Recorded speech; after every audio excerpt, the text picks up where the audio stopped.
warahmatullahi wabarakatuh. Perkenalkan, nama saya Sri Hartini dari Prodi Manajemen semester 1. Untuk mengerjakan tugas ekonomi mikro, saya akan menjelaskan sedikit tentang masalah-masalah pokok dari setiap perekonomian. Dalam suatu perekonomian modern, kegiatan ekonomi sangat kompleks yang meliputi berbagai macam kegiatan produksi, konsumsi, dan perdagangan. 3 persoalan pokok berdasarkan corak analisis dalam ilmu ekonomi, diantaranya 1. Apa barang dan jasa yang akan diproduksikan? Yang kedua, bagaimana cara memproduksikan barang dan jasa tersebut? Dan yang ketiga, untuk siapa barang dan jasa tersebut diproduksikan? Masalah ini merupakan akibat dari ketidakmampuan sumber daya yang tersedia untuk menghasilkan semua barang yang dibutuhkan masyarakat. Penentuan masyarakat terhadap keinginannya, mana yang harus dipenuhi, mana yang harus dikorbankan, dan mana yang harus ditunda. Itu semua akan menentukan penggunaan faktor-faktor produksi. Semakin banyak faktor produksi yang digunakan dalam kegiatan tersebut, maka semakin banyak pula jenis barang yang dihasilkan.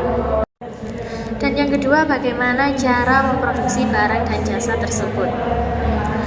Salah satu faktor yang akan dijadikan dalam pemilihan tersebut merupakan masalah efisiensi dari segi teknik. Faktor lain yang juga perlu diperhatikan adalah besarnya jumlah permintaan.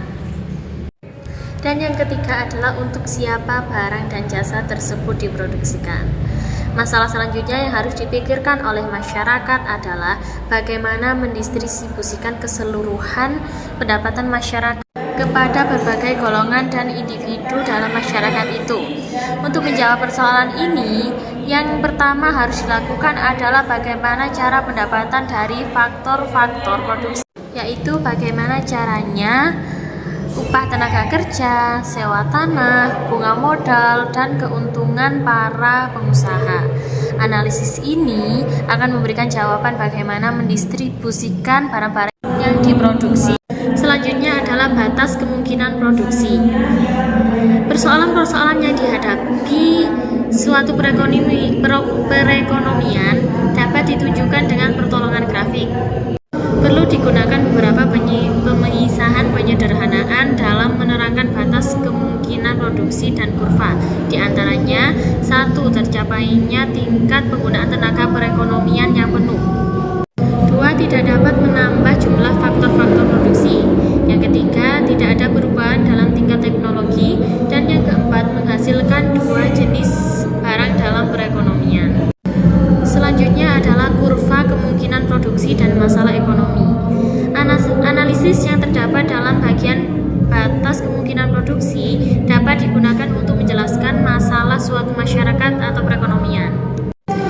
Masalah memilih barang yang harus diproduksi dalam perekonomian merupakan salah satu persoalan ekonomi pokok yang dihadapi masyarakat.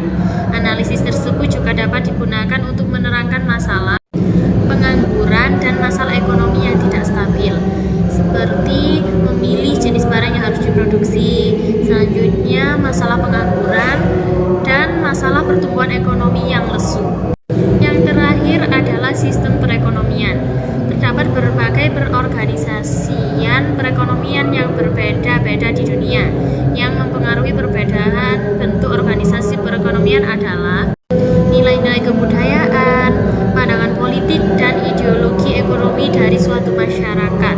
Namun, secara garis besar ada 3 bentuk perekonomian yang dipraktiskan di berbagai negara, yaitu 1. Sistem pasar bebas atau laissez-faire. Yang kedua, sistem ekonomi campuran. Dan yang ketiga adalah sistem ekonomi perencanaan pusat.